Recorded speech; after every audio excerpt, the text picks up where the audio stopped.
from Fargo and serving you on TV, online, and on the go. This is Valley News Live at 6. While there's some sticker shock there, the general premise that properties are increasing in value is a good one. Yeah. It's just the rate of increase that is difficult for people to kind of swallow.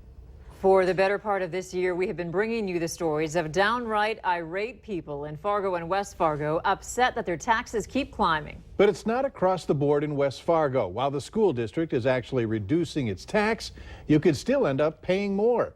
Valley News Team's Bradford Eric shows us how it's working. Taxes. We all have to pay them, and we all hate that they keep going up. The county was required to send out a notice to those taxpayers about their change in assessed and taxable value.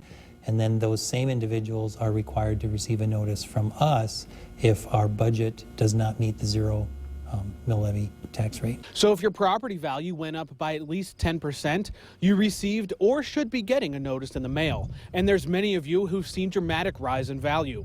In that case, you will end up paying more in taxes, even though the district says they're reducing their portion. If your property value stayed the same, you might have gotten lucky this time around and end up paying less. Growth is a good problem to have, generally speaking, but there are challenges that we have to meet in order to just kind of keep up from year to year. And it is causing some strain on our budget. With new schools continuously being built and an ever-expanding student population, it seems fitting that West Fargo is billed as a city on the grow. Mike, Andrea, the meeting is just getting underway here at the Lydall Education Center, and there are a few people here interested in what the school board has to say. They'll be bringing up the subject of that mill levy this evening. Now, I'm told the deadline for the mill levy is also because the school board is required by state to hold a public forum on the topic. We'll have much more from tonight's meeting in our later newscast at 9 on the CW, and then back here tonight at 10. Reporting live in West Fargo, Bradford Eric, Valley News Live. Thanks, Bradford. If you have questions about your taxes or property values, there are resources online that should help you out. Just head to valleynewslive.com and click on this story. Noticeably cooler today than the weekend makes you wonder if fall has arrived. Let's find out from Hutch what it's going to be like tonight. Hutch? Thank you. It's definitely going to be cool, and we've contended with breezes and gusts from the northwest throughout the day. And now, as we look to the northwest, that is where the cool air is making its way into the valley. Only 51 in Dickinson right now, and the only warmth left in the northern plains is in southeast Minnesota.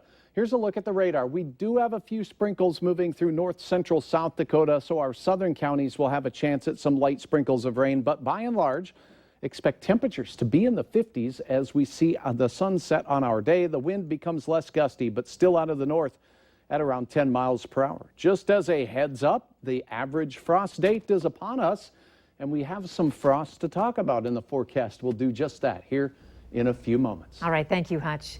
And remember, you can stay up to date on the weather conditions where you are anytime on your smartphone or tablet. Just download the Storm Team weather app to get the latest weather conditions and even follow the radar live. Search VNL Weather in the App Store. People living in one part of West Fargo say they're having a terrible time with the United States Postal Service. They live in preserved townhomes, and one of the residents says that they've been getting each other's mail. Dorothy Hancock called our whistleblower hotline after a neighbor gave her opened mail that included her Social Security information. The mail was more than a month old. Maybe the man himself wouldn't do anything, but what if he has somebody over that isn't really, and maybe he wrote down some of this, or I don't know. If you're having trouble with your mail, find this story on valleynewslive.com for a link to report the problem. And if you need help uncovering fraud or corruption in your community, here's some advice. Call our whistleblower hotline, 701-237-6576. Call that number. We'll do our best to get to the bottom of it. The fifth and final defendant in the robbery and shooting that happened at a Fargo fast food restaurant has been sentenced. 29-year-old Tommy Trent of Fargo was sentenced to 2 years in federal prison and 3 years of supervised release. Just over a year ago, authorities say Trent and 4 other men were involved in robbing the Taco John's on 32nd Avenue South in Fargo. One of the men fired 2 shots during the robbery. One of them hit an employee in the leg. Trent was the getaway driver and lookout in the incident. All the other men have already been sentenced in this case.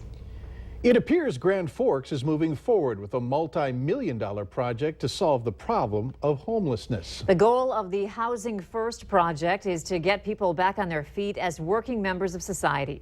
Valley News Team's Neil Carlson shows us what this is all about. The Northlands Rescue Mission often runs at full capacity, providing folks a place to sleep for the night. It does not provide a home. The city is working with developers to build a 42-unit apartment building for the chronically homeless here, next to the police department. Well, it's a Housing First project, which is kind of the concept that if people are homeless, you give them housing first, and that gives them the stability to address their other problems. Problems that may include drug abuse or mental illness. Support services would also be provided on the site to help folks get back on their feet. If you get them housed, then and provide opportunities for those support services right there with the housing, makes their chances for success much greater. Richard says plans are underway to relocate a popular skate park that's located on the site, and she says developers have done a good job of meeting with folks around the neighborhood to make sure they're aware of the project and its goals. Each person has like a one-bedroom efficiency apartment. And the idea being they get going in life and get a job and move out of there. Right. They get the assistance they need to not be homeless and to become productive members of society. Richard says construction of the Housing First project could get underway next spring, providing new hope and help for folks who need it. In Grand Forks, Neil Carlson, Valley News Live. Most of the money for the $8 million project will come from federal grants and low-interest loans to developers. The ramps surrounding Moorhead's Diverging Diamond project are almost finished. MnDOT expects the southbound ramp to open in 2 weeks and believes the eastbound ramp will open before the westbound ramp. Westbound traffic along I-94 will be reduced to one lane overnight between the 8th Street exit and the Red River Bridge tonight. Those closures will happen overnight between 8 p.m. and 5 a.m. Now, during that time, crews will be connecting the new ramp and shoulder to the existing pavement. MnDOT also says the southbound lanes on 8th Street will reopen later this week. Also, there will be some closures in some Fargo neighborhoods. 10th Street between 1st Avenue South and NP Avenue North will be reduced to one lane.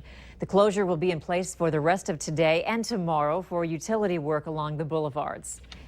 And University Drive North has been reduced to one lane between 1st and NP Avenues North. The closure is for a private building's water service disconnect. The underground work is expected to take 2 days, but the closure will be in place for a week. The city is encouraging you to look for an alternate route during this time. Couple of programming announcements for you this evening. Our new newscast, Valley News Live with Christine Stanwood and Robert Hahn. That's going to debut on the CW channel tonight at 9 p.m. And remember to tune in to the CW Monday through Friday at 7 in the morning for the Valley Today. Very exciting. Later on Valley News Live at 6, a look back at all the changes that have taken place for airline passengers since 9/11. Highs only reaching the upper 50s in the Devils Lake area today. Cool weather will be with us for a couple of more days. I'll have details on our chances of frost coming up right after this.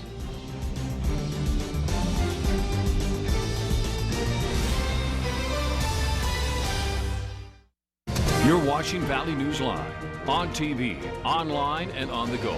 Always on, wherever you are, whenever you need to know. Valley News Live.